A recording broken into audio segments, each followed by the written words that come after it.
الرحيم أم تريدون أن تسألوا رسولكم كما سئل موسى من قبل ومن يتبدل الكفر بالإيمان فقد ضل سواء السبيل ود كثير من أهل الكتاب لو يردونكم من بعد إيمانكم كفارا حسدا من عند أنفسهم من بعد ما تبين لهم الحق فاعفوا واصفحوا حتى يأتي الله بأمره إن الله على كل شيء قدير وأقيموا الصلاة وآتوا الزكاة وما تقدموا لأنفسكم من خير تجدوه عند الله إن الله بما تعملون بصير.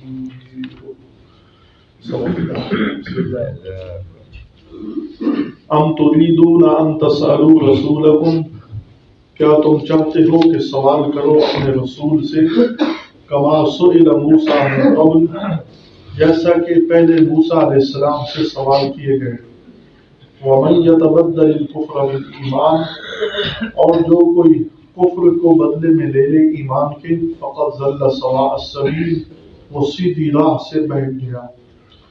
ود کثیر من اہل الکتاب لو یردونکم من بعد ایمانکم کفارا، بہت سے اہل کتاب یہ چاہتے ہیں کہ کسی طرح تمہیں ایمان لانے کے بعد کافر بنا کر واپس لوٹا دیں، یعنی کفر کی طرف واپس پھیر دیں.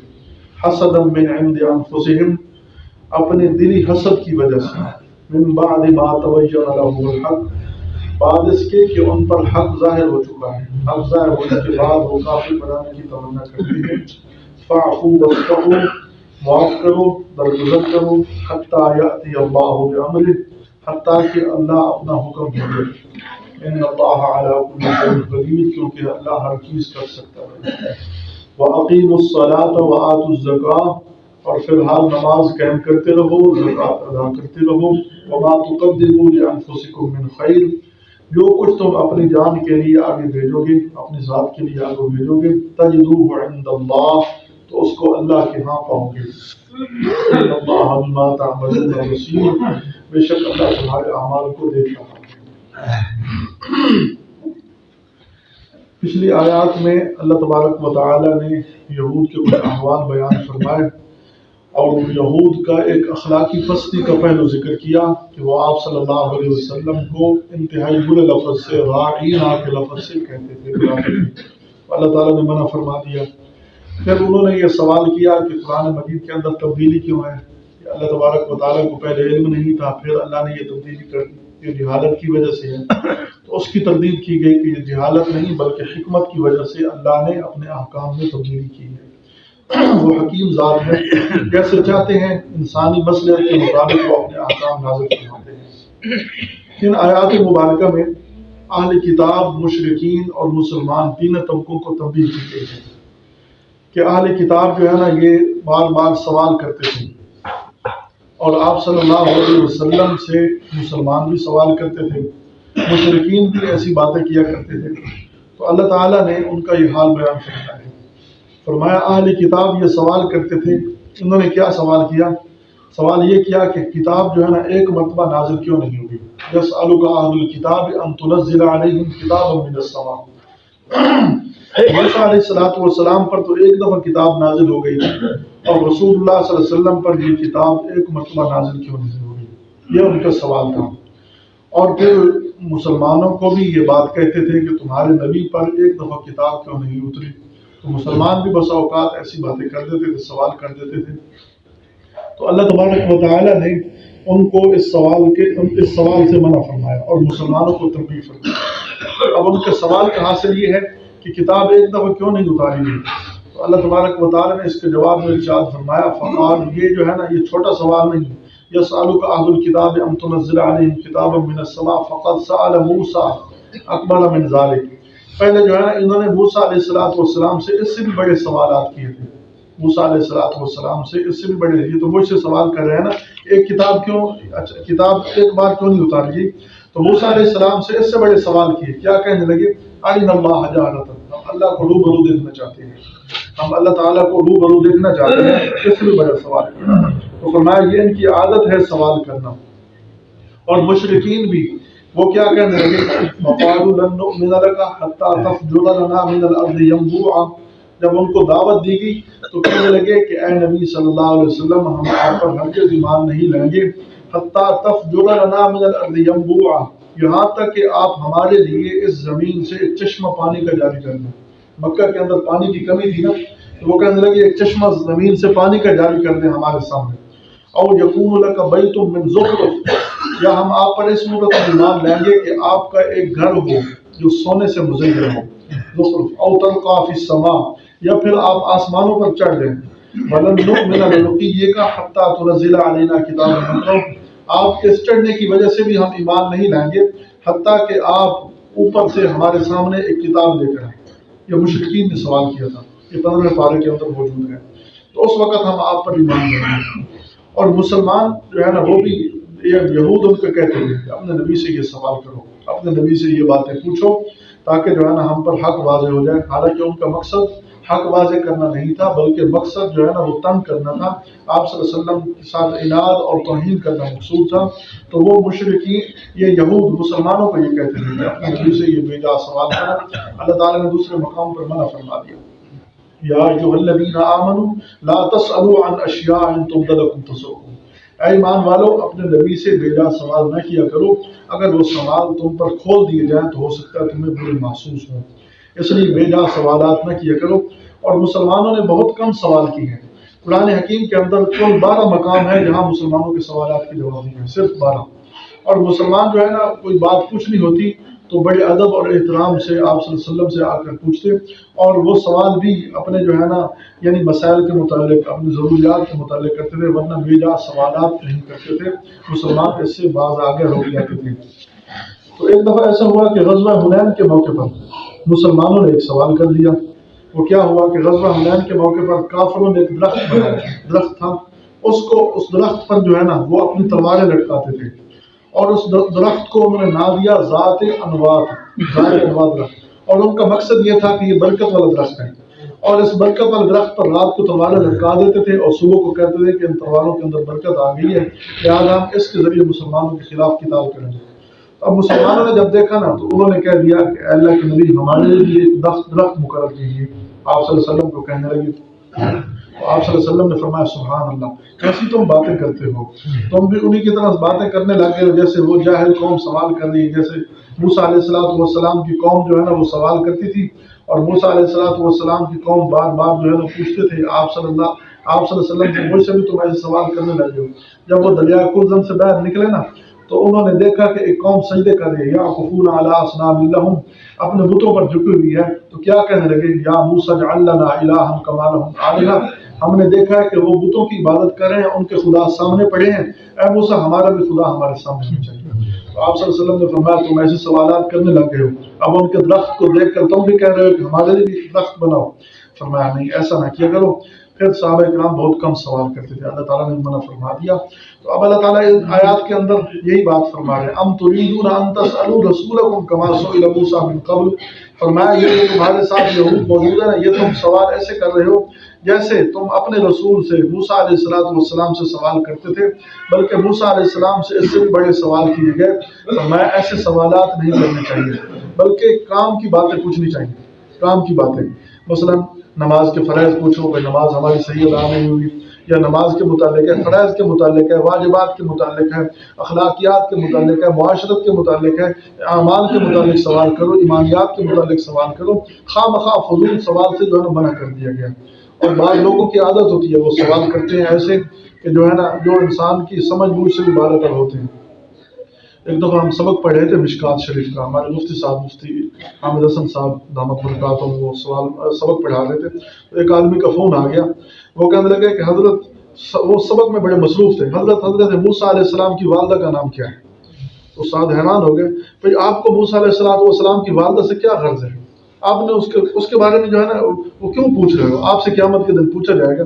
استاد جی نے بڑے عجیب جواب. استاد جی فرمانے لگے بھائی آپ نماز روزے کے متعلق سوال کیا کرو، یہ فضول سوالات ہیں، ایسے سوالات نہیں کرنے چاہیے. بعض لوگوں کی عادت ہوتی ہے خواہ مخواہ جو ہے نا فون کیا، سوال کیا، ابراہیم علیہ السلام کے والد کا نام کیا ہے؟ تم پٹواری لگے ہو، یہ کیا کرنا ہے تم نے؟ خواہ مخواہ ایسے سوالات جو ہے لوگ کرتے ہیں، ایسے سوالات نہیں کرنے چاہیے، بلکہ جو ضروری سوالات ہیں وہ کرنے چاہیے۔ اللہ تعالیٰ نے منع فرمایا لا تسألوا عن اشیاء، فرمایا کہ ام تريدون ان تسألوا، کیا تم چاہتے ہو کہ سوال کرو رسولکم، اپنے رسولوں سے، کما سئل موسیٰ من قبل، جیسے کہ پہلے موسیٰ علیہ السلام سے سوالات کیے گئے۔ ومن يتبدل الكفر بالایمان، فرمایا جو کوئی کفر کو ایمان کے بدلے میں بدل لے گا، کفر اختیار کرے گا ایمان کے بدلے میں، فقط ضل سواء السبیل، تو وہ سیدھے رستے سے گمراہ ہو جائے گا، کیونکہ ان کے سوال کرنے کا غرض نبی علیہ السلام کی توہین تھی، اور آپ صلی اللہ علیہ وسلم کی توہین کفر ہے۔ اس لیے فرمایا کہ کفر کو بدل رہے ہو ایمان کے بدلے میں، ایمان لے آؤ، ایمان کے متعلق سوالات کرو، خواہ مخواہ ایسے سوال کرتے ہو، فرمایا جو ایسا کرے گا وہ سیدھے رستے سے گمراہ ہو جائے گا۔ تو گویا کہ مسئلہ واضح ہو گیا کہ خواہ مخواہ سوالات نہیں کرنے چاہیے۔ اور فرمایا وَدَّ كَثِيرٌ مِّنْ أَهْلِ الْكِتَابِ لَوْ يَرُدُّونَكُم مِّن بَعْدِ إِيمَانِكُمْ كُفَّارًا، فرمایا اہل کتاب کا یہ رویہ ہے، یہ طریقہ ہے، وہ چاہتے ہیں کہ کسی طرح تمہیں بھی کافر بنا دیں۔ اہل کتاب شروع سے ان کی یہ کوشش ہے کہ مسلمان اپنے اسلام پر نہ رہیں، اور ان کی یہ کوشش آج تک جاری ہے۔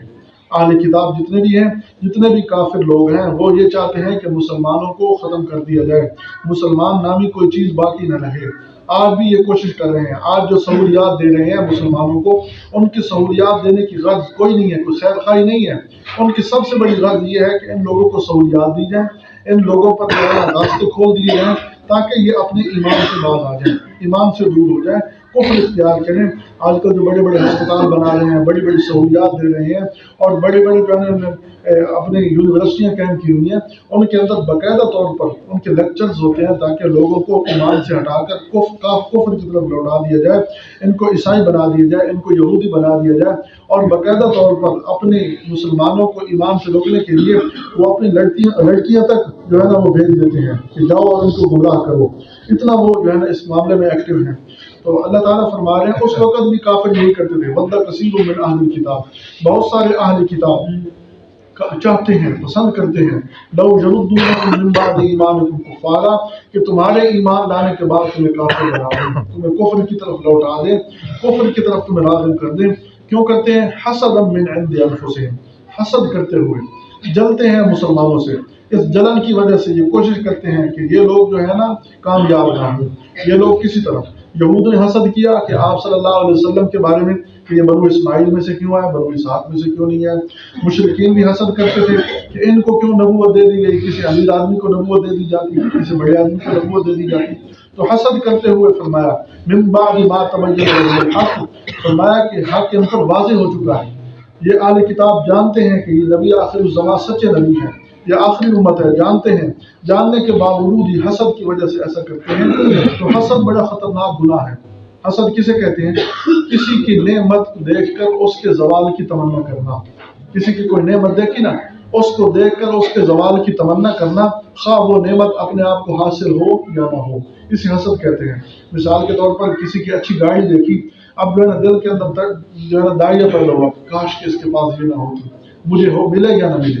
کسی کا اچھا موبائل دیکھا، کاش کہ اس کے پاس یہ موبائل نہ ہوتا، یہ حسد ہے، حسد۔ اللہ تعالیٰ نے اس سے منع فرمایا، حدیث پاک کے اندر آتا ہے، ابن ماجہ کی روایت ہے، ان الحسد یاکل الحسنات کما تاکل النار الحطب، فرمایا کہ حسد نیکیوں کو ایسے کھا جاتا ہے جیسے آگ لکڑیوں کو کھا جاتی ہے۔ تو حسد کرنے سے جو ہے نا بہت بڑا انسان جو ہے نا گھاٹے میں چلا جاتا ہے، خسارے میں چلا جاتا ہے۔ تو حسد جو ہے نا بالکل جائز نہیں، اس لیے آخری صورت کے اندر پناہ مانگی گی، حاسد اذا حسد، یا اللہ میں حسد کرنے والے کی حسد سے پناہ مانگتا ہوں، میرے بارے میں حسد کرے۔ تو یہ بڑا خطرناک گناہ ہے، کسی کی نعمت دیکھ کر اس کے زوال کی تمنا کرنا۔ اور ایک ہوتا ہے غیبتہ، اور ایک ہوتا ہے رشک، غیبتہ کرنا، رشک کرنا۔ یہ غیبتہ اور رشک یہ جائز ہے۔ غیبتہ اور رشک یہ ہوتا ہے کہ کسی کی نعمت دیکھی، اسے دیکھ کر یہ تمنا پیدا ہوئی کہ یا اللہ جیسے تو نے اسے نعمت عطا کی ہے مجھے بھی عطا کر، یہ ہوتا ہے غیبتہ، رشک، یہ جائز ہے۔ یعنی کسی کو دیکھا کہ ماشاءاللہ بڑا اچھا قاری صاحب ہے، دل کے اندر دائیں پیدا ہوا کاش کہ میں بھی ایسا قاری ہوتا، اللہ مجھے بھی ایسا قرآن نصیب کرتا۔ کسی کو دیکھا کہ ماشاءاللہ یہ بڑا عالم ہے تو دل کے اندر تمنا پیدا ہوئی کاش کہ میں بھی ایسا عالم ہوتا، میرے اندر بھی یہ۔ کسی کو دیکھا کہ ماشاءاللہ وہ نماز کا پابند ہے، دل کے اندر تمنا پیدا ہوئی میں بھی ایسا نمازی ہوتا۔